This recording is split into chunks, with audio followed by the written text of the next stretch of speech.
قرآن وہ کتاب ہے جو در سے انقلاب ہے،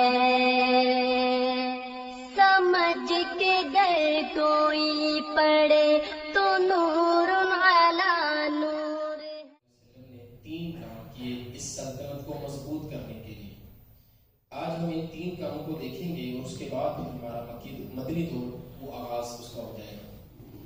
اللہ کے رسول نے مدینہ کو مضبوط کرنے کے لیے سب سے پہلے جو 3 کام کیے وہ یہ ہے: امت کا اللہ کے ساتھ تعلق، امت کا آپس میں تعلق اور امت کا غیروں کے ساتھ تعلق۔ ان 3 چیزوں کو ملحوظ خاطر رکھا گیا کہ لوگ جو ہیں، امت مسلمہ جو ہے، ان کا اللہ کے ساتھ بھی تعلق بن جائے، ان کا آپس میں بھی تعلق بن جائے، اور جو دوسری اقوام ہیں، یہود ہیں، ان کے ساتھ بھی ان کا ایک تعلق بن جائے، تاکہ نہ اللہ کے تعلق میں کوئی کمی رہے، نہ آپسی تعلقات میں کمی رہے، اور نہ ہی غیروں کے ساتھ بھی کمی رہے۔ اس حوالے سے اللہ کے رسول نے 3 کام کیے۔ امت کو اللہ کے ساتھ جوڑنے کے لیے اللہ کے رسول نے مسجد تعمیر کی، جسے ہم مسجد نبوی کہتے ہیں۔ آپس میں تعلق بنانے کے لیے اللہ کے رسول نے انصار اور مہاجر صحابہ کو آپس میں بھائی بھائی بنا دیا، اسے ہم کہتے ہیں مواخات۔ اور غیروں کے ساتھ تعلق کو بہتر کرنے کے لیے اللہ کے رسول نے یہودیوں کے ساتھ ایک معاہدہ کیا، جسے ہم میثاق مدینہ کے نام سے یاد کرتے ہیں، اسے ہم میثاق کہتے ہیں۔ ان 3 چیزوں کو آج ہمیں دیکھنا ہے۔ یہ تینوں چیزیں ایک دوسرے کو مضبوط کرتی ہیں۔ مسجد جو ہے، جہاں یہ اللہ کے ساتھ تعلق بناتی ہے، وہاں پر آپس میں بھی یہ تعلق مضبوط کرتی ہے۔ آپ صلی اللہ علیہ وآلہ وسلم نے مدینہ میں پہنچ کر جو سب سے پہلا کام کیا، ان تینوں میں سے مواخات، میثاق مدینہ اور تعمیر مسجد میں سے پہلا کام آپ نے تعمیر مسجد کیا، مسجد کو تعمیر کرنا۔ اللہ تعالیٰ فرماتے ہیں انما یعمر مساجد اللہ من آمن باللہ والیوم الآخر۔ مسجد کو آباد کرنے والے وہی لوگ ہوتے ہیں جو اللہ پر ایمان رکھتے ہیں اور آخرت پر ایمان رکھتے ہیں۔ تو ان کے ایمان کی گواہی اللہ تعالیٰ نے دی ہے جو مسجد کو آباد کرتے ہیں۔ اور اللہ کے رسول صلی اللہ علیہ وآلہ وسلم کا آپ کا منشور ہی ہوتا تھا، جہاں جاتے تھے آپ پہلے مسجد بنایا کرتے تھے۔ ہم نے بات کی تھی پچھلی دفعہ، 14 دن اللہ کے رسول قباء میں رہے ہیں اور وہاں مسجد کی تعمیر ہوگی، مسجد قباء کے نام سے۔ جیسے ہی آپ مدینہ پہنچے ہیں، اب مدینہ کے اندر اللہ کے رسول صلی اللہ علیہ وسلم نے پھر ایک اور مسجد کی بنیاد رکھی۔ مسجد جو ہے یہ اسلام کا شعار ہے، جہاں بھی اسلام ہوگا وہاں مسجد ہوگی۔ اور اس حدیث میں اللہ کے رسول نے اس مسجد کی اہمیت کو اجاگر کیا۔ جب بھی اللہ کے رسول کوئی سریہ بھیجتے، کوئی لشکر بھیجتے جہاد کے لیے، لڑائی کے لیے، تو حضور فرمایا کرتے تھے اذا رأیتم مسجدا، اگر تم وہاں پر مسجد کو دیکھ لو، یا او سمعتم مؤذنا، تم وہاں مؤذن کی اذان سن لو، فلا تقتلوا احدا، تو وہاں تم نے قتال نہیں کرنا، لڑائی نہیں کرنا۔ یہ مسجد جو ہے یہ علامت ہے، یہ شعار ہے مسلمانوں کا۔ تو جہاں بھی مسلمان گئے ہیں وہاں سب سے پہلے انہوں نے مسجد تعمیر کی۔ اللہ کے رسول صلی اللہ علیہ وآلہ وسلم نے بھی مسجد تعمیر کی۔ حضور جس جگہ پر ٹھہرے تھے، حضرت ابو ایوب انصاری رضی اللہ تعالیٰ عنہ کا گھر، ان کے گھر کے بالکل سامنے ایک پلاٹ سا تھا، وہاں پر کچھ مشرکین کی قبریں تھیں، کچھ کھجور کے درخت تھے، کچھ جھاڑیاں تھیں، کچھ کھنڈرات سے تھے، ایک اوپن سا ایریا تھا۔ اسی جگہ پر سائڈ پر مسلمان نماز پڑھا کرتے تھے۔ پچھلے 1 سال سے مصعب بن عمیر جب گئے تھے تو وہ وہاں پر نماز پڑھا کرتے تھے، اسی جگہ۔ حضرت اسد بن زرارہ رضی اللہ تعالیٰ عنہ سب سے پہلے جمعہ پڑھایا انہوں نے مدینہ میں، حضور کے آنے سے پہلے۔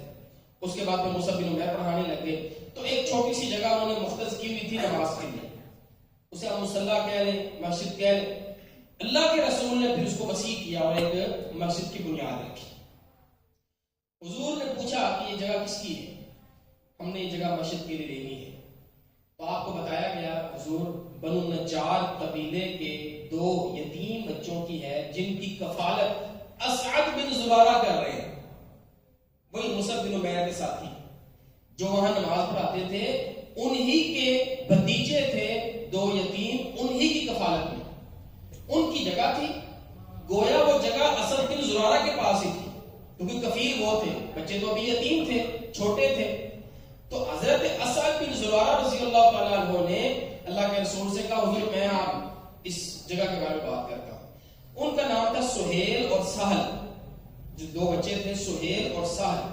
حضرت اسد بن زرارہ ان کے پاس گئے، ان سے کہا یہ جگہ بیچنی ہے، کیوں بیچنی ہے، کس کو بیچنی ہے؟ تو پہلے تو حضرت نے نہ بتایا کہ مسجد کے لیے لینی ہے، بعد میں انہوں نے بتایا کہ ہمیں مسجد کے لیے ضرورت ہے تو آپ ہمیں یہ جگہ. فرمانے لگے نہیں ہم جگہ بیچیں گے نہیں. فقال لا بل نہبہ لک یا رسول اللہ. پھر اللہ کے رسول نے ان کو اپنے پاس بلایا تو اللہ کے رسول سے انہوں نے کہا حضور نہیں، ہم آپ کو یہ جگہ ہبہ کر دیں گے، ہم آپ کو یہ جگہ ہبہ کر دیں گے. اچھا یہ کون سے یہ کون ہے؟ یہ کوئی لینڈ لارڈ نہیں ہے، یہ کوئی ایسے نہیں کہ جس کی مدینہ کے اندر کوئی بڑی دکانیں ہیں اور بڑی اس کی مارکیٹ ہے. یہ 2 یتیم بچے ہیں اور ممکن ہے کہ ان کی وراثت صرف یہی ہو جو ان کو ملنی ہے. اور انہوں نے اتنا بڑا دل کر کے سیدھا آرام سے اللہ کے رسول سے کہا حضور آپ ہمیں رقم دیں گے، ہم آپ سے رقم لیں گے.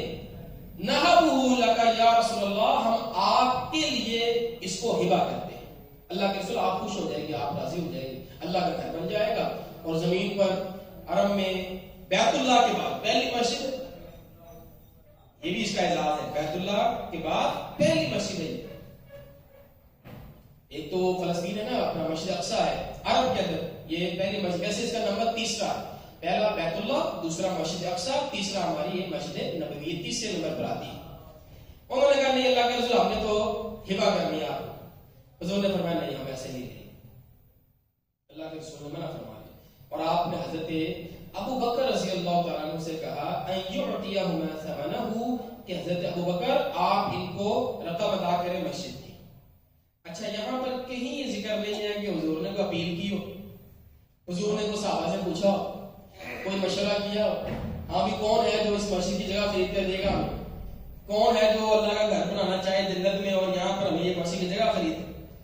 اور اصل میں تو انصاری ہے نا وہاں کے رہنے والے، لیکن اللہ کے رسول اللہ کسی انصاری سے کہا، حالانکہ انصاری سردار لوگ ہیں، امیر لوگ ہیں.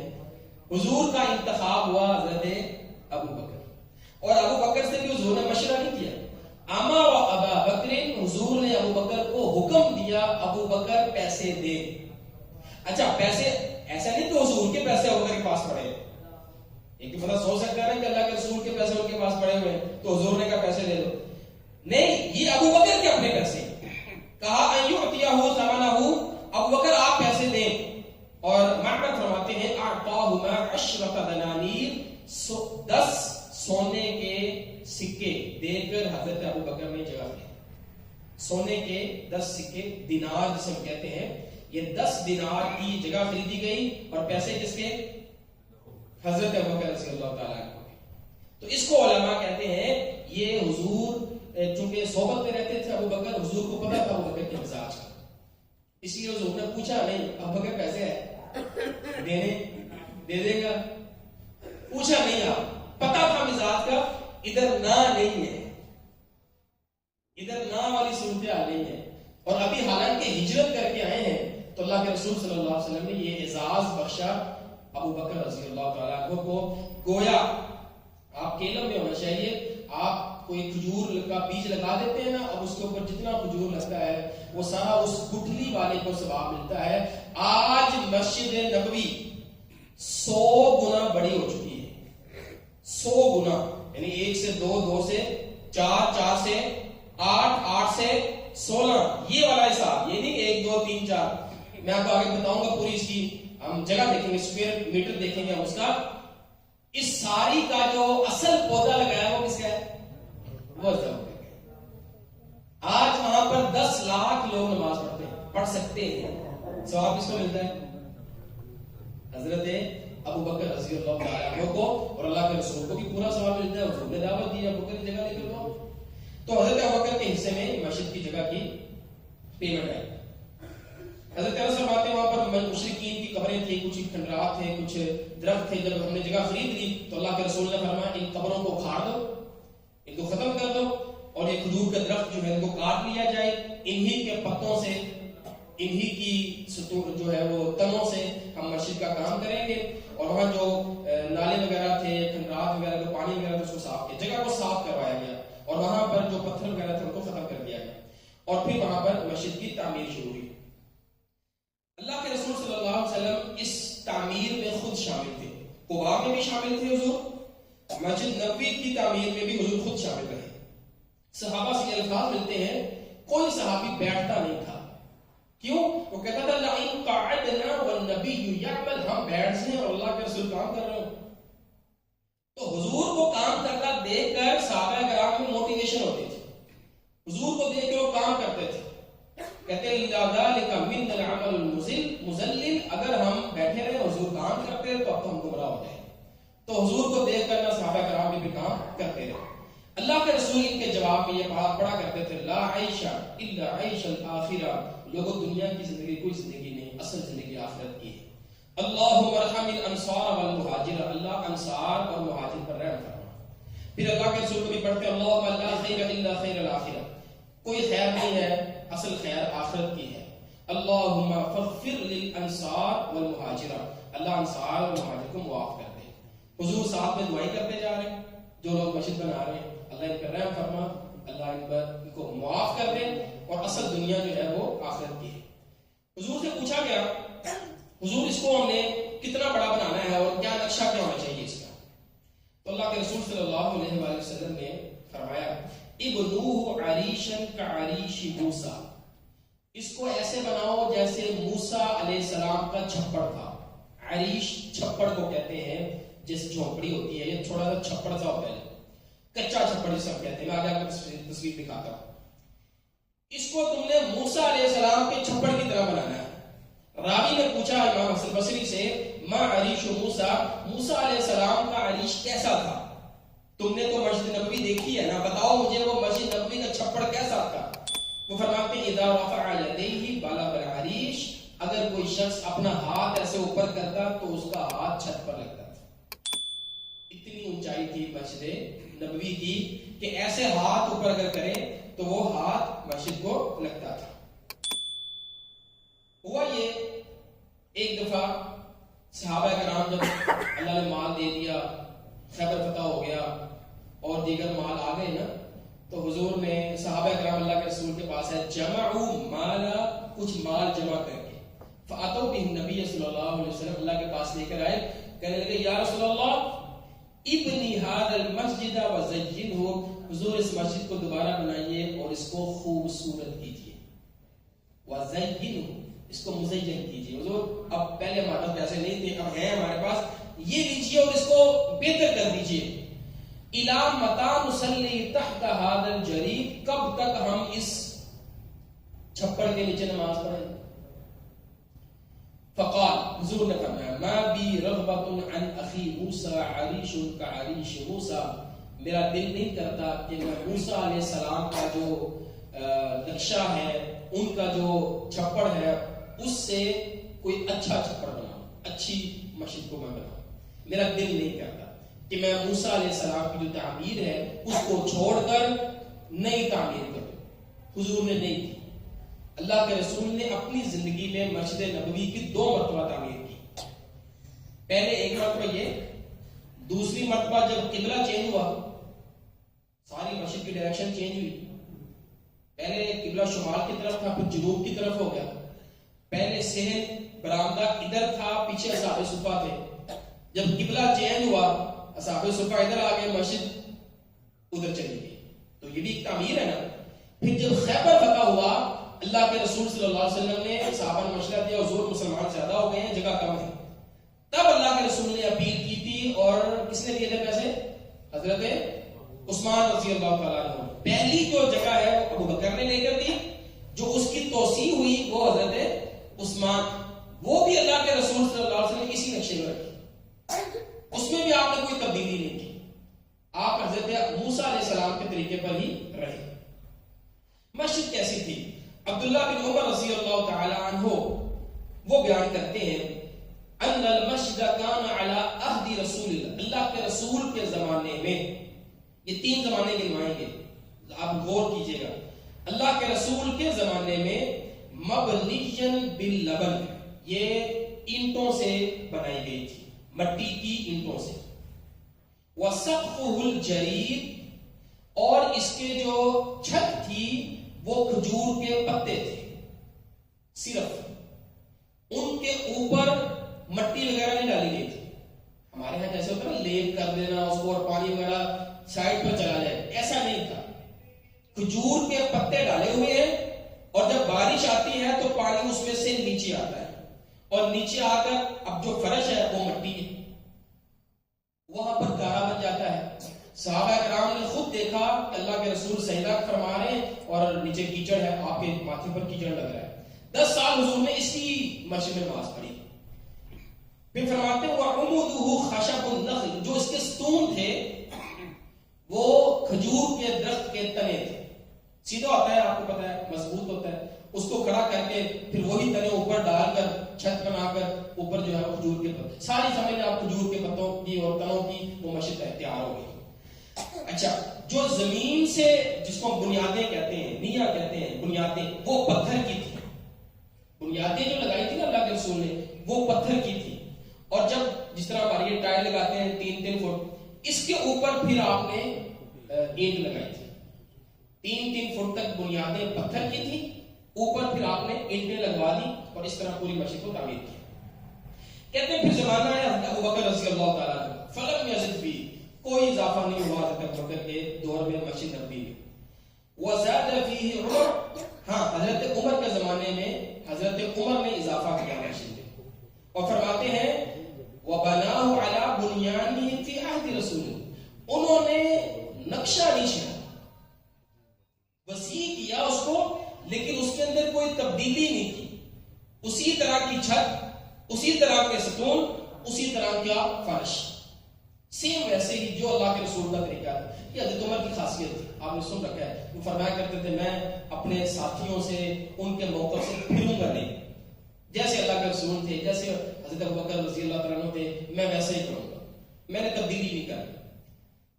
ثم غیرہ عثمان، فرماتے ہیں کہ جب حضرت عثمان رضی اللہ تعالیٰ عنہ کا زمانہ آیا، انہوں نے اس کو تبدیل کیا، فزاد فیہ زیادۃ کثیرہ، ایک تو انہوں نے اس کے اندر وسعت زیادہ کی، اس کو بڑا کیا، وسیع کیا۔ اچھا، وَبَنَا جِدَارَهُ بِالْحِجَارَةِ الْمَنْقُوشَةِ، انہوں نے وہ جو دیواریں تھی نا جو کچی اینٹوں کی تھی، مٹی کی، وہ بنائی پتھر کی۔ حضرت عثمان نے پتھر کی اینٹیں جو ہے پتھر کی چنائی کی، اور وہ پتھر بھی عام نہیں تھا، منقوشہ، منقش تھا، اس کے اوپر نقش تھے، اس کے اوپر نقش تھے۔ والقصاتی وجعل عنده من حجارت منقوشہ، اور جو ستون تھے لکڑی کے تنے وہ بھی پتھر کے بنائے، اور وہ بھی منقوش تھے، اس کے اوپر بھی نقش ہوئے تھے، یعنی خوبصورت تھے، مزین تھے۔ وسقفوه بالساج، اور چھت کو پکا کر دیا، حضرت عثمان نے چھت کو پکا کر دیا تاکہ پانی وغیرہ اب نیچے نہ ہو۔ یہ ساری تبدیلیاں کی حضرت عثمان، حضرت عمر نے نہیں کی، تو پہلی مرتبہ جو تبدیلی حضرت عثمان نے کی۔ اچھا، اس میں نہ ہوتا یہ انسان کے مزاج پر ڈیپینڈ کرتا ہے۔ حضرت عثمان کا مزاج ذرا امیرانہ مزاج ہے، پیسہ بھی ہے اور اپنا پیسہ ہے، ٹھیک ہے، تو حضرت عمر کا مزاج سادگی والا، کپڑے بھی سادہ ہیں، بستر بھی سادہ ہے، ہاتھ نیچے رکھا، مٹی کی اینٹ کے اوپر سر رکھ کے سو گئے، تو جیسا ان کا مزاج تھا انہوں نے مسجد کو ویسا رکھا۔ جب بات ہے حضرت عثمان رضی اللہ تعالیٰ عنہ کے پاس، تو ان کے پاس پیسہ بھی ہے، فراوانی بھی ہے، اور ایک مزاج بھی ہے شہانہ، تو حضرت عثمان رضی اللہ تعالیٰ عنہ نے اس کے اندر یہ تبدیلی کی۔ لہذا ہمیں یہ چیز اب دلیل یہاں سے مل گئی کہ اللہ کے رسول نے فرمایا علیکم بسنتی و سنت الخلفاء الراشدین المہدیین، میری سنت اور میرے خلفاء کی سنت۔ تو حضرت عثمان خلفاء میں ہیں، عثمان خلفاء میں ہیں، تیسرے خلیفہ ہیں، تو حضرت عثمان رضی اللہ عنہ کا عمل یہ ہمارے لیے دلیل مل گیا کہ پکی مسجد بنائی جا سکتی ہے. سب سے پہلے مسجد پکی کی حضرت عثمان رضی اللہ تعالیٰ عنہ. اگر کوئی بعد میں کرتا تو پھر یہ اعتراض ہو سکتا تھا خلفاء نے نہیں کی ہم کیوں کر رہے ہیں. تو حضرت عثمان سے اللہ تعالیٰ نے یہ کام لے لیا اور اس کے بعد پھر جو ہے وہ مساجد جو ہے وہ پکی بننا شروع ہو گئی. اللہ کے رسول صلی اللہ علیہ وسلم نے پھر اس مسجد کے ساتھ اپنے حجرے بنوائے. 2 حجرے بنے تھے. سب سے پہلے جب مسجد تعمیر ہوئی نا 2 حجرے بنے. ایک سیدہ سودا رضی اللہ عنہا کا اور ایک حضرت عائشہ رضی اللہ عنہا کا. ہم آگے بات کریں کہ حضرت عائشہ کی شادی کی کہ ابھی مدینہ میں پہنچ کر پھر اللہ کے رسول کی رخصتی ہو گئی تھی. نکاح مکہ میں ہوا تھا, رخصتی مدینہ میں ہوئی جا کر. تو حضور نے 2 حجرے بنوائے, ایک حضرت عائشہ کا ایک حضرت سودا رضی اللہ عنہا کا. اس کے بعد تیسرا حجرہ بنا حضرت فاطمہ رضی اللہ عنہا کا. ان کی شادی ہوتی ہے حضرت علی سے مدینہ میں بدر کے بعد. تو یہ جو حجرات ہیں وَكَانَتْ مَسَاكِنَ قَصِيرَةَ الْبِنَاءِ قَرِيبَةَ الْفِنَاءِ, یہ جو حضور کے حجرے تھے نا ان کے بارے میں البدایہ والنہایہ میں امام ابن کثیر رحمہ اللہ فرماتے ہیں کہ وہ جو گھر تھے قصیرۃ البناء ایسے سامان سے تیار کیے گئے تھے جو یعنی اونچائی کم تھی. قصیرۃ البناء ان کی جو اونچائی تھی کم تھی, ہاتھ لگاتا تھا چھت پر ہاتھ رکھتا تھا. قریبۃ الفناء ایسی چیز سے بنائے گئے تھے جو ناپائیدار تھے, قریب تھا کہ وہ فنا ہو جائے. ہمارے یہاں 100 سال کی پلاننگ ہوتی ہے, 200 سال کی پلاننگ ہوتی ہے. بلڈنگ ایسی بناؤ, اس کا اسٹرکچر ایسا ہو, سریا ایسا ہو, یہ ایسا ہو, 100-200 سال تک چلے. اللہ کے رسول نے کیسا بنایا؟ قریبۃ الفناء. ہر چیز فانی ہے, ہر چیز فنا ہو جانی ہے, تو اتنا سا بنا لیا کہ بس ٹھیک ہے جتنی زندگی ہے کام آ جائے گا, اس کے بعد چلا جائے. اور یہ کوئی بھی حجرہ اللہ کے رسول صلی اللہ علیہ وسلم کی ملکیت نہیں تھی, آپ کی بیویوں کی ملکیت تھی. یہ ماڈل ہے مسجد نبوی کا. یہ آگے جو آپ کو نظر آ رہا ہے یہ برآمدہ ہے, یہ آپ کو ستون نظر آ رہے ہیں, ٹھیک ہے. یہ اصحاب صفہ کا علاقہ ہے. صفہ والوں کے لیے پیچھے سے ایک چھپڑ سا بنایا ہوا تھا, یہاں پر وہ بیٹھتے سوتے تھے. یہ بھی مسجد کا حصہ ہی ہے. یہ ستون ہے, وہ سامنے منبر پڑا ہے, میں آپ کو دکھاتا ہوں. یہ دروازہ آپ کو نظر آ رہا ہے. یہ آپ کو میں نے جیسے کہا تھا نیچے جو ہے وہ پتھر لگائے گے, بنیاد پتھر کی ہے اور اوپر جو ہے وہ مٹی کی اینٹوں کے ساتھ چنائی کی گئی ہے. یہ حضور کی حجرے ہیں. یہ اصحاب صفہ کا علاقہ ہے. یہ مسجد, یہ اس میں آپ دیکھ رہے ہیں ایک پکی بنی ہوئی ہے چھت, لیکن ایسے نہیں تھے. میں آگے آپ کو دکھاتا ہوں. یہ حجرے اللہ کے رسول صلی اللہ علیہ وسلم کے. ہر حجرہ ایک چھوٹا سا صحن ہے اور ایک کمرہ ہے, اور دروازہ جو ہے وہ مسجد کی طرف کھلتے ہیں ہر گھر کا. اور اتنا قریب تھا, احادیث میں آتا ہے حضور جب اعتکاف بیٹھے ہوتے تھے تو آپ اپنا سر ایسے پیچھے کرتے تھے اور آپ کی بیوی جو ہے وہ آپ کے سر پر تیل لگاتی تھی. اتنا گھر قریب تھا, جیسے یہ آپ سمجھیں یہ دروازہ ہے تو آپ کا دروازہ گھر کے اندر کھلتا تھا. اسی لیے 24 گھنٹے اللہ کے رسول مسجد میں اویلیبل ہوتے تھے. آپ کی زندگی میں ایک نماز ہے جو آپ نے لیٹ پڑھی ہے, آپ نے نماز جماعت نہیں کروائی. کتنی نمازیں ہیں؟ ایک نماز ہے آپ کی. یہ مدنی زندگی میں جماعت جب فرض ہوئی, حضور نے ایک نماز اپنے ایک صحابی کے پیچھے پڑھی. کون سے صحابی کے پیچھے؟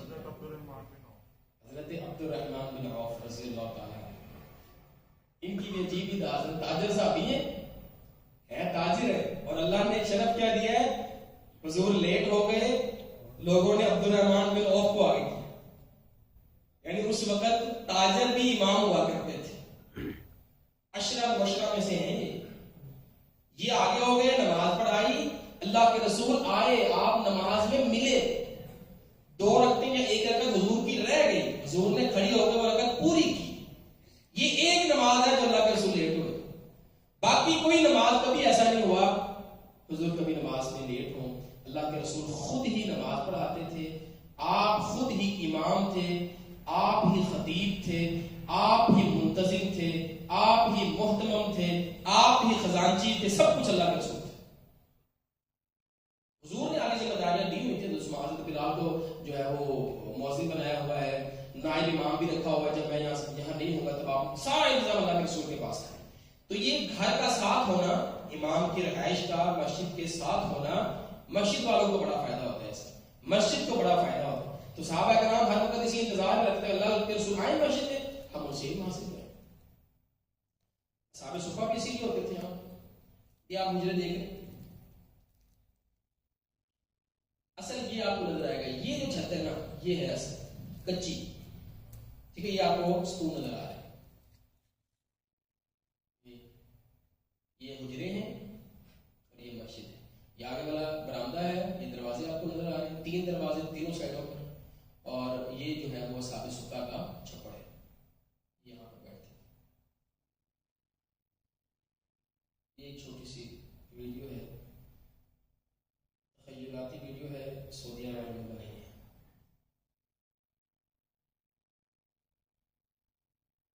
یہ مدینہ دکھا رہے ہیں, اس وقت کا مدینہ اس طرح پانی کے مٹکے وغیرہ ہیں, یہ پانی وغیرہ رکھتے تھے. وہ سامنے دروازہ مسجد میں کا ہے.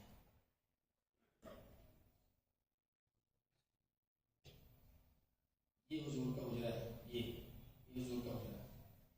یہ مسجد نبی میں انٹر ہو, پیچھے صحابہ صفہ کا, آگے مسجد. یہ مٹی کی زمین ہے. یہ سٹون آپ دیکھ رہے ہیں, چھت پر بھی سٹون ہے اور پتے ہیں. جو پہلی صف ہے اس کے دائیں جانب یہ حضور کا حجرہ ہے, سیدہ عائشہ رضی اللہ عنہا. پہلی صف, یہاں سے اللہ کو سلاتے تھے, سیدھا آپ مسلح پر آ جایا کرتے تھے. یہ حجرہ ہے, چھوٹا سا صحن ہے, یہ حضور کا کمرہ ہوتا تھا. اسی طرح پرانی کچی چھت ہے, تھوڑے سے برتن ہیں, ضرورت کی چیزیں ہیں, مٹی کا سارا. ایک چارپائی ہوا کرتی تھی اللہ کے رسول.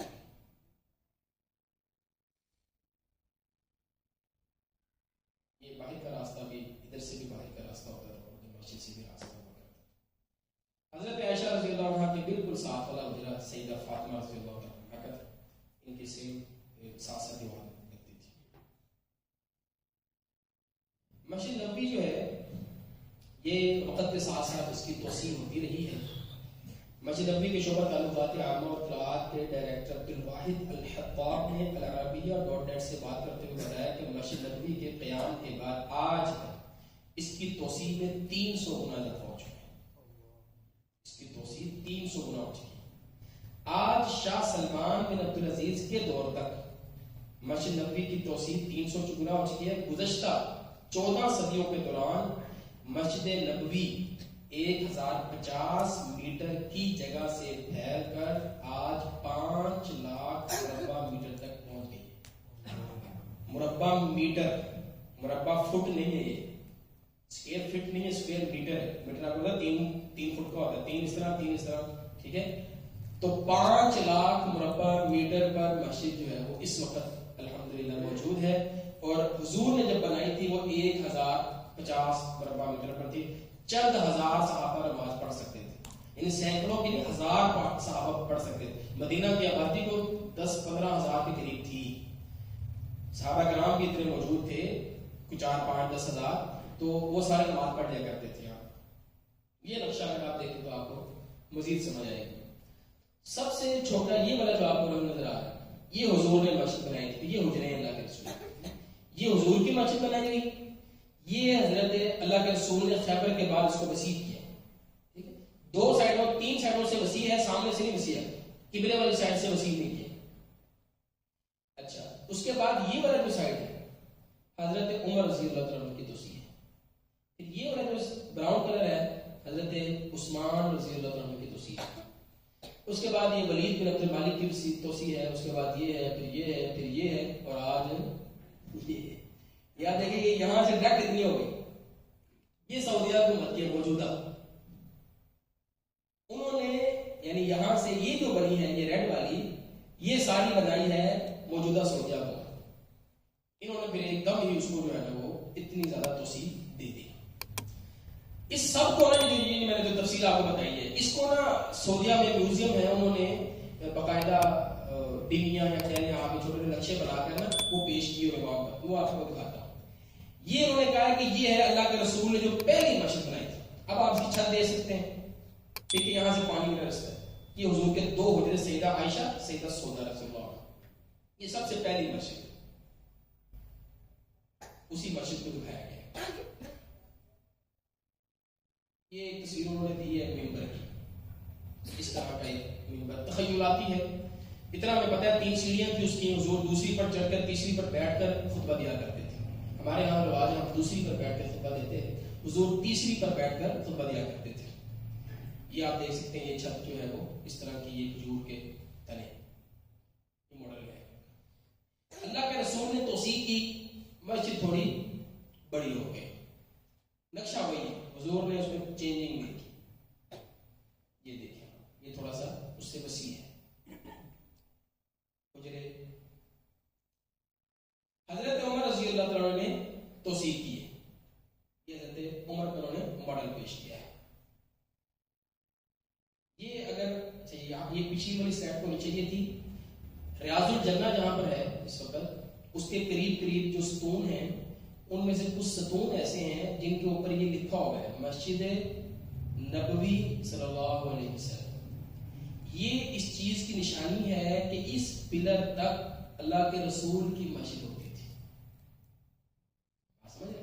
جیسے آپ اس مسجد کو اس پلر تک لگا دیں کہ وہ والی جگہ تو ہم نے اس میں بعد میں شامل کی، جو پرانی مسجد تھی وہ اتنی تھی. یہ نشان لگے باقاعدہ انہوں نے وہاں پر لگائے ہوئے ہیں ایسے چکور پورا کہ حضور کی جو مسجد تھی وہ کتنی تھی. یہ پلروں کی اوپر والی سائڈ پہ انہوں نے یہ لکھا ہوا ہے مسجد نبوی. حضرت عثمان رضی اللہ تعالیٰ نے پکا کروا دیا. اگر آپ کو یہ نظر آ رہا ہو، یہ کالی دیوار جو ہے یہ پتھروں کی دیوار بنا دی، چھت یہ دیو پکی کر دی، پانی وغیرہ نیچے نہ آئے، اور یہ ستون جو ہے یہ بھی پتھر کے لگا دیے. اس کے بعد ولید بن عبد الملک امی حکومت ہے، اور مدینہ کے گورنر ہے عمر بن عبد العزیز. تو ولید بن عبد الملک بادشاہ ہے، اس نے عمر بن عبد العزیز سے کہا مسجد نبوی کی دوبارہ سے نئے سرے سے تعمیر کرو. اب مسجد نبوی کی تعمیر اس نہج پر ہوئی ہے، یہ ساری پکی ہے. اور اس نے کیا کیا، 4 پلر، پہلی مرتبہ پلر بنے ہیں مسجد کے، اس سے پہلے پلر نہیں تھے. پیچھے آپ دیکھیں کوئی پلر نہیں ہے، مینار نہیں ہے. ہاں مینار نہیں، یہ مینار پہلی مرتبہ امی دور میں بنے. اچھا اس چیز کا تو اضافہ ہوا ہے نا، یہ چیزیں اضافہ ہوا ہے، اس کا کمی کس چیز کی ہوئی ہے کہ مجھے بتائیں. یہاں پر دیکھیں روز کیا چیز نظر نہیں آ رہی، حجرے نظر نہیں آ رہے. عمر بن عبد العزیز نے پہلی مرتبہ یہ کیا کہ جو ازواج کے حجرے تھے نا وہ ختم کر کے مسجد میں شامل کر دیا. حجروں کی جو جگہ تھی نا اس کو مسجد میں شامل کر دیا. اس کا اندازہ آپ کو ہوگا، یہ جو آپ کو نظر آ رہا ہے یہ والا حصہ، یہ کیا ہے، یہ کیا نشان، کس چیز کا نشان نظر آ رہا ہے؟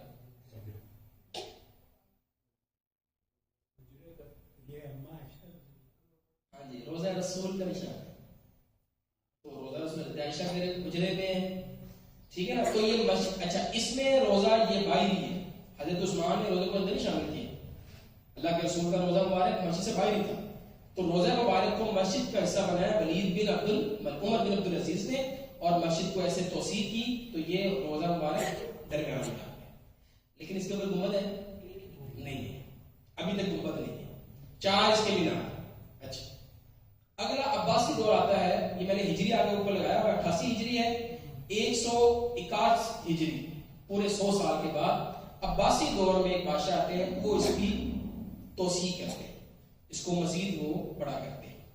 یہ حضور کا حجرہ ہے، 4 مینار ہیں. اضافہ کس چیز کا ہوا؟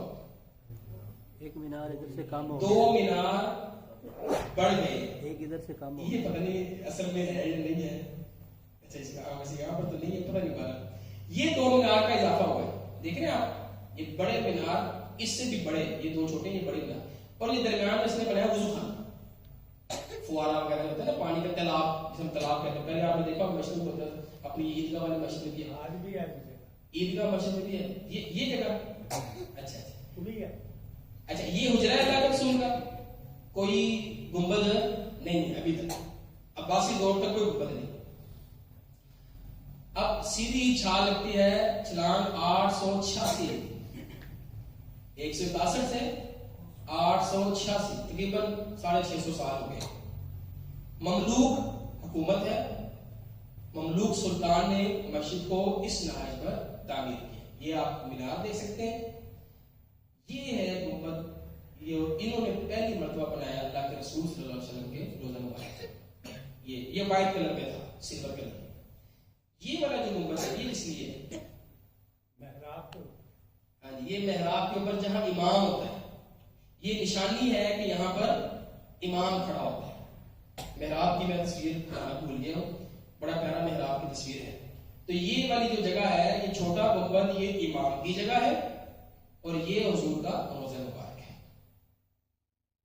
اس کے نیچے ایک اور گنبد ہے، روزے کے نیچے ہاں ایک اور گنبد ہے، اس کے نیچے اتنی سی جگہ ہے اور وہ جہاں سے دیکھ سکتے ہیں. صحیح. اچھا، اس کے بعد تقریباً یہی 350-400 سال کے بعد سلطنت عثمانیہ والی جو عثمانی حکومت ہے، سلطان عبد المجید اول، اس نے بھی مسجد کو اس نہج میں بنایا. اس نے کیا کیا ہے؟ اس کو گرین کر دیا. یہ عثمانیوں نے کیا ہے، بنایا مملوکوں نے تھا، نہ عباسیوں نے نہ امیوں نے. اور یہ والا اسی طرح امام کی جگہ ہے. یہ چھوٹے چھوٹے آپ سکول دیکھ رہے ہیں گنبد پہ، یہ اس میں نہیں ہے، یہ اس نے بنایا. اس کے اندر سوراخ ہے، یہ آج بھی ہے، اس کے اندر سوراخ ہے. یہ اس لیے ہے کہ جب امام بولتا ہے یا اذان پڑھی جاتی ہے تو آواز ایسے پھیلتی ہے. یہ ساؤنڈ سسٹم آپ نے سمجھ لیں اس وقت کا، تاکہ آواز جو ہے وہ زیادہ سے زیادہ پھیلے. یہ عثمانیوں نے یہ کام کیا، تو یہ مسجد کو انہوں نے وسیع بھی کر دیا. یہ جو ہے نا آج بھی ایسے ہی ہے، یہ گنبد آج بھی ایسے ہی ہے. 1 فٹ کا گیپ ہے، جب دوبارہ تعمیر ہوئی تو 1 فٹ کا گیپ ہے اس میں، اس کو نا ساتھ میں ملایا. صحیح. اس کے بعد آگے سعودیہ حکومت. تو سعودی حکومت نے یہ اس طرح کا نقشہ کچھ چینج کیا. یہ روزہ مبارک ہے، مینار ہے، یہ اسی طرح گنبد ہے، یہاں پر سوراخ بھی ہے، راستہ ہے، یہ صحن ہے، یہ مسجد. یہ 1368 کی تصویر ہے. شاہ فیصل جب آئے ہیں تو شاہ فیصل نے مسجد کی یہ والی جو سائڈ ہے اس کے اندر ایک بڑا حصہ یہ صرف شیڈ لگائیں، جگہ خالی کر کے اس کی جگہ پر شیڈز لگائیں. یہ اوپر شیڈ ہے سایہ وغیرہ کرنے کی، نمازیوں کے لیے جگہ بنی. یہ شاہ فیصل نے یہ کام کیا تھا. ملک فہد نے اپنے زمانے میں جو موجودہ آپ کو مسجد نظر آتی ہے، یہ ملک فہد کا آپ کو نقشہ نظر آئے گا. موجودہ جو آپ کو مسجد نظر آتی ہے یہ سارا نقشہ ملک فہد کا ہے. یہ آپ کو پتہ ہے اسٹون، یہ جو گنبد ہیں یہ حرکت کرتے ہیں، کھل جاتے ہیں، بند ہو جاتے ہیں، آٹومیٹک ہیں. تو اور یہاں پر صحن میں جو چھتریاں وغیرہ لگی ہوئی ہیں، یہ روزہ مبارک ہے. یہ 1410، ابھی 1446 ہے، 47. اس کے بعد شاہ سلمان جو ہیں، یہ اس وقت جو بادشاہ ہے، انہوں نے 1433 میں ایک منصوبہ شروع کیا ہوا ہے. ابھی اس پر کام ہو رہا ہے. تو مجھے اس کی کوئی خاص تصویریں نہیں مل سکیں، وہ بس کرینے وغیرہ وہاں کی کھڑی ہوئی تصویریں ملی ہیں. بہرحال ابھی جو کام ہو رہا ہے وہ اس میں شامل ہوگا، پھر یہ مزید بڑی ہو جائے گی. ابھی اس مسجد کے اندر 10 لاکھ نمازیوں کی گنجائش موجود ہے اور اس کا میٹر جو ہے وہ 5 لاکھ مربع. انہوں نے بقی قبرستان تک ملا دیا ہے. ہاں وہ بھی کام چل رہا ہے. تو یہ آپ کو میں نے کچھ مسجد نبوی کی تاریخ بتائی، کیونکہ مسجد نبوی کی بات ہو رہی ہے. اللہ کے رسول صلی اللہ علیہ وسلم نے فرمایا تھا میری اس مسجد میں نماز پڑھنا یہ 1000 نمازوں سے زیادہ افضل ہے، 1000 نمازوں سے زیادہ بہتر ہے. آپ نے فرمایا تھا 3 مسجدیں ایسی ہیں جن کی طرف تم قصد کر سکتے ہو، جا سکتے ہو ثواب کی نیت سے. ایک مسجد حرام ہے، مسجد اقصی ہے، اور میری مسجد. یہ تو گویا اس کا تیسرا نمبر ہے. فضیلت کے اعتبار سے دوسرے نمبر پر ہے، بنانے کے اعتبار سے تیسرے نمبر پر آپ کہہ سکتے ہیں. ویسے تو قباء ہے تیسری. اچھا، اسی میں وہ ایک جگہ ہے اللہ کے رسول فرمایا ما بین بیتی و منبری روضۃ من ریاض الجنہ، میرے گھر اور میرے منبر کے درمیان میں جو جگہ ہے یہ جنت کا ٹکڑا ہے. وہ منبری علی حوضی، اور جو میرا منبر ہے نا وہ میرے حوض کے اوپر ہے. یعنی یہ جو منبر ہے نا یہاں پر حوض لگے گا. حوض کوثر جو ہے وہ اس جگہ پر لگے گا جو میرا منبر ہے جہاں پر. تو اس جگہ پر اللہ کے رسول رسول کا حوض لگے. تو یہ جو جگہ ہے راز الجنہ ہے. اچھا یہ ہے وہ جو ہے نا محراب جو موجودہ ہے یہاں پر امام صاحب کھڑے ہو کر نماز پڑھاتے ہیں. جب مسجد بن گئی تو اگلا مرحلہ تھا اذان کا کہ کس طرح لوگوں کو نماز کے لیے بلایا جائے, کیا طریقہ اپنایا جائے. مشورہ ہوا, صحابہ کرام نے مشورہ دیا. کسی نے کہا آگ جلاتے ہیں, آپ نے کہا نہیں یہ تو مجوسیوں کا طریقہ ہے. کسی نے کہا ہارن بجاتے ہیں, نہیں یہ تو عیسائیوں کا طریقہ کار ہے. بیل گھنٹی بجا دیتے ہیں, نہیں یہ بھی کافروں کا طریقہ کار ہے. پر مشورہ ہو رہا تھا کہ اسی دوران میں ایک دن ایک رات ایک صحابی ہیں حضرت عبداللہ بن زید رضی اللہ تعالیٰ عنہ, ان کو ایک خواب آتا ہے. یہ خواب دیکھتے ہیں اور بھاگے بھاگے اللہ کے رسول کے پاس آتے ہیں, کہتے ہیں یا رسول اللہ میں نے رات کو خواب دیکھا.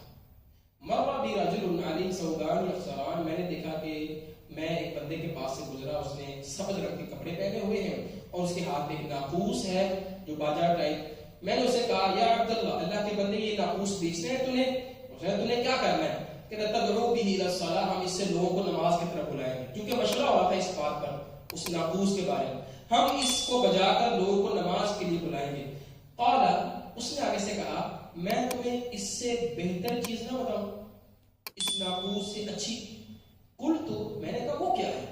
اس نے آگے سے کہا تقول, پڑھو اللہ اکبر اللہ اکبر اللہ اکبر اللہ اکبر, اشہد ان لا الہ الا اللہ اشہد ان لا الہ الا اللہ اشہد ان محمد رسول اللہ اشہد ان محمد رسول. پوری اذان خواب میں بتا دی گئی. یہ بھاگے بھاگے اللہ کے رسول کے پاس ہے, اللہ کے رسول کو سارا خواب سنایا. حضور نے فرمایا تعلیم, فلما اخبر بها رسول اللہ قال انها لرؤیا حق, یہ سچا خواب ہے انشاءاللہ. فقم مع بلال, اٹھو بلال کے ساتھ کھڑے ہو جاؤ, تم بلال کے کان میں پڑھو, بلال اونچی آواز میں پڑھے. خواب کس کو آیا؟ عبداللہ کو. پڑھ کون رہا ہے؟ حق کس کا بنتا ہے؟ عبداللہ کا. وہ بھائی حق بجانی میں کہ حضور خواب مینوں آیا, مینوں دسو, میں پڑھتا ہوں اذان, یاد بھی مجھے, بلال کو آتی بھی نہیں. آپ نے کہا بلال کے کان میں پڑھ, بلال پڑھے گا. ایک روایت میں انہوں نے پوچھا حضور میں کیوں نہ؟ اللہ کے رسول نے فرمایا فإنه أندى صوتا منك, اس کی آواز تیری آواز سے بلند ہے. حضور صلاحیتوں کو دیکھ کر تقسیم کیا کرتے تھے کام, جس کی جو صلاحیت ہے اس کو وہ کام کیا کرتے تھے. اسی مسجد نبوی کی تعمیر میں نا صحابہ گارا بنا رہے تھے مسجد کے لیے. حضور دیکھ رہے ہیں پر آپ کو نا پسند نہیں آ.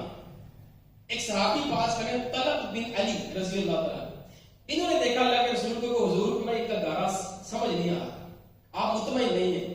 وہ گئے, انہوں نے نا پکڑا مٹی وغیرہ گارا بنانا شروع کر دیا. حضور نے جب ان کو دیکھا نا آپ بڑے خوش ہوئے. آپ نے فرمایا گارا یہ بنا رہا ہے, اس کے علاوہ کوئی اور گارا نہ بنائے, بس یہ گارا بنائے, اس کو بنانا آتا ہے. تو علماء نے لکھا حضور جو ہے نا وہ تقسیم کیا کرتے تھے کام صلاحیتوں کو دیکھ. کوئی اقربا پرورش نہیں تھی, کوئی رشتہ داری نہیں دیکھتے تھے. اللہ کے رسول آپ صلاحیت دیکھا کرتے. کس کے اندر صلاحیت ہے؟ بلال کے اندر صلاحیت تھی اذان کی. حضور نے کہا بلال کو سکھاؤ. اچھا, یہی صلاحیت حضرت بلال کے اللہ کے رسول نے استعمال کی جب آپ نے مکہ فتح کیا, اور مکہ میں جو پہلی اذان دینی تھی تو حضور نے کہا بلال آپ چڑھ جاؤ خانہ کعبہ کے اوپر اور اذان پڑھو. تو پہلی اذان خانہ کعبہ میں کس نے پڑھی؟ مسجد نبوی میں کس نے پڑھی؟ بیت المقدس فتح کیا حضرت عمر رضی اللہ تعالیٰ عنہ. حضرت بلال اس وقت شام میں تھے. جب فتح ہو گئی, مسجد تعمیر ہو گئی, حضرت عمر نے مسجد بنوائی مسجد عمر کے نام سے. جب اذان دینے کا وقت آیا نا حضرت عمر نے کہا بلال کتنے, بلال کو بلاؤ. بیت المقدس میں پہلی اذان حضرت بلال نے پڑھی. ان تینوں مسجدوں میں پہلی اذان حضرت بلال کی. اور آج تک جتنی اذانیں ہو رہی ہیں ثواب اس کو حضرت بلال. تو حضور کی اصول ہے, حضور کا جو نیکی کو شروع کرتا ہے سارا اجر اس کے پڑے. تینوں ہمارے مین مراکز اور لوگوں کا وہاں پر آنا, حضور نے فرمایا تمہارے اذان کی آواز سے جتنے لوگ نماز پڑھنے کے لیے آتے ہیں سب کی نمازوں کا ثواب مؤذن کو. وہ اکیلے ثواب لے لیتا سارا. پھر اس مؤذن کے بارے میں ساری مخلوقات جہاں تک آواز جاتی ہے اس کی گواہی دے گی. ہم اتنا ہلکا سمجھتے ہیں اذان, ہوتے ہیں ان کو کیا ہوتا ہے اذان میں پڑھنا، اذان میں پڑھنا، خاتون کا اذان پڑھنا، یہ کوئی بات ہے کیا؟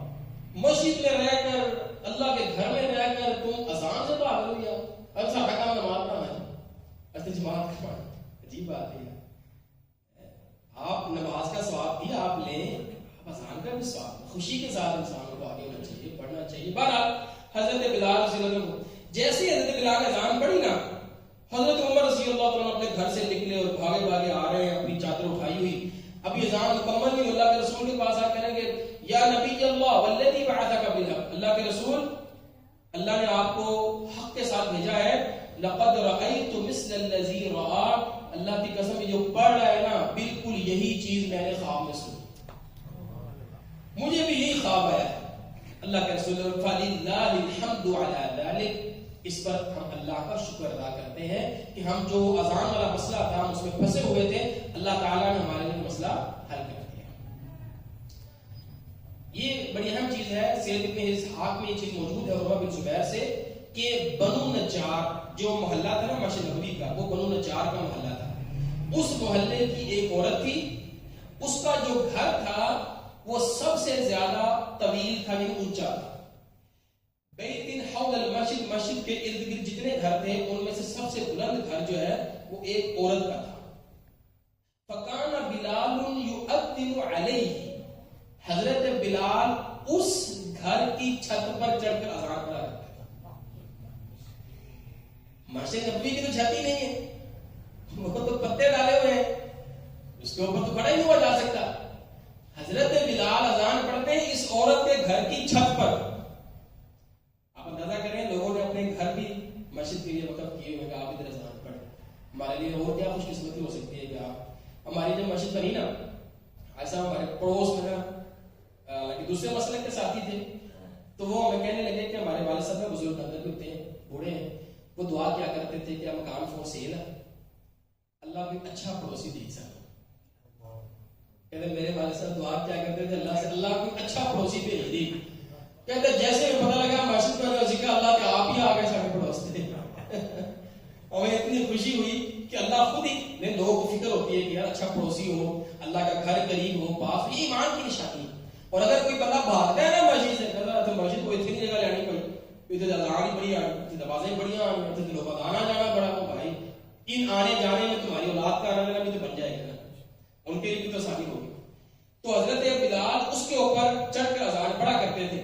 ایک بڑے پیارے الفاظ ہیں، اس عورت کی گواہی ہے، کہتی ہے فجر کی اذان پڑھنے کے لیے بلال آ جاتے تھے، سحری کے وقت بیٹھ جاتے اور انتظار کرتے فجر کا، جیسے ہی ان کو فجر پھوٹتی نظر آتی وہ اذان پڑھ دیتے۔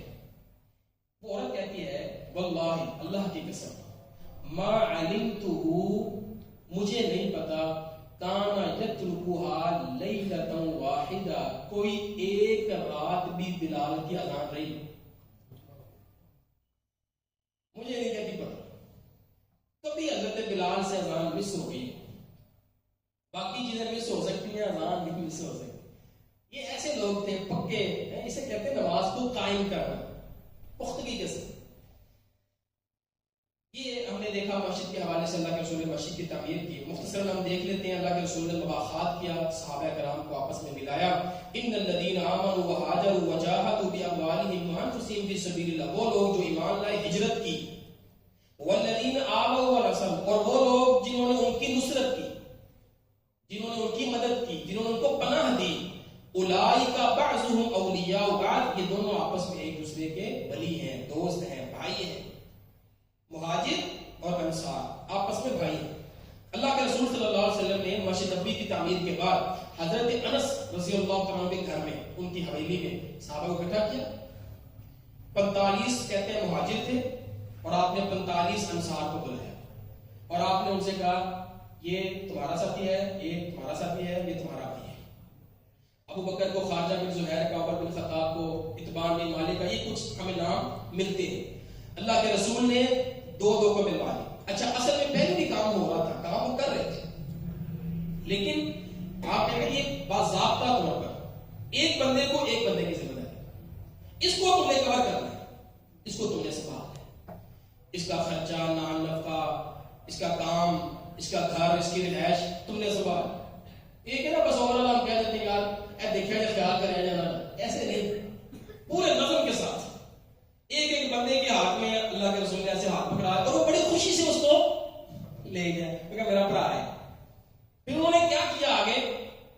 اللہ فرماتے قرآن مجید میں گواہی دیتے ہیں اللہ ان انصاریوں کے بارے میں، وَيُؤْثِرُونَ عَلَىٰ أَنفُسِهِمْ وَلَوْ كَانَ بِهِمْ خَصَاصَةٌ، یہ اپنے مہاجرین بھائیوں کو اپنے اوپر ترجیح دیتے ہیں، خود تنگی میں رہ لیتے ہیں، ان کے لیے قربانیاں دیتے ہیں، ان کے لیے آسانیاں پیدا کرتے ہیں، خود مشکل میں رہ لیتے ہیں.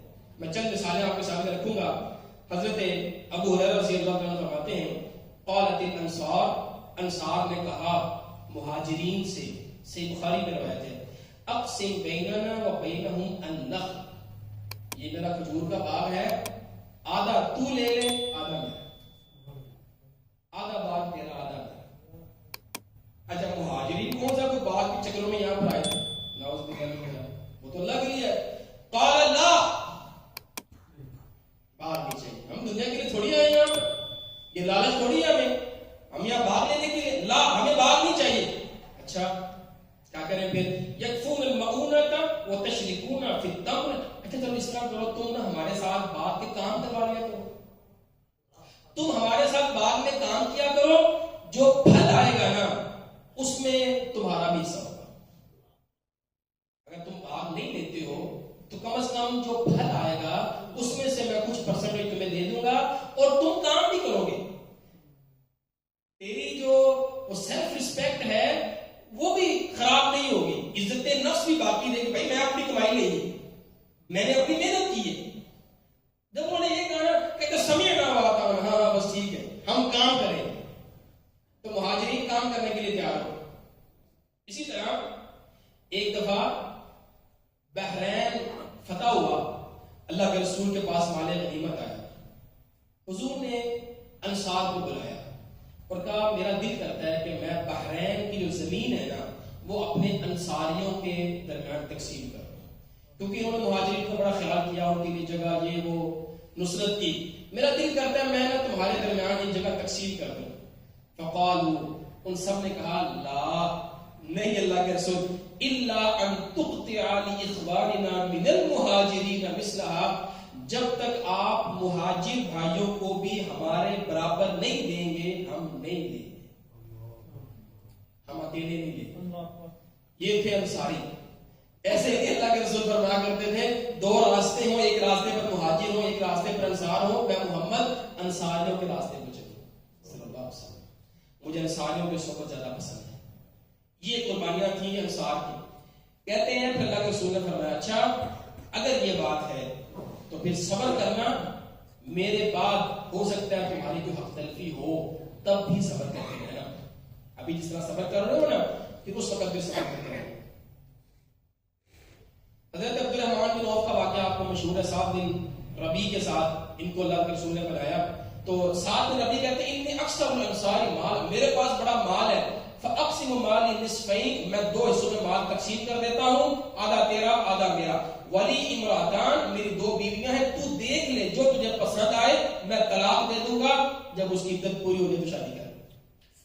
حضرت عبد الرحمن بن عوف کہتے ہیں بارک اللہ لک فی اہلک و مالک، اللہ تجھے برکتیں دیتے رہے اہل میں تیرے مال میں. این سوقک، وہ میں نے 10 بازار کی تھے، بازار کدھر ہے؟ انہوں نے بتایا فلاں جگہ بازار ہے، بنو قینقاع کے بازار میں گئے، گھی کو بیچنے کا کام شروع کیا. تھوڑے دن گزرے، اللہ کے رسول سے ملاقات ہوئی، حضور نے دیکھا ادھر جو ہے نا مہندی کے نشان لگے، خوشبو کے نشان. فرمایا یہ کیا ہے؟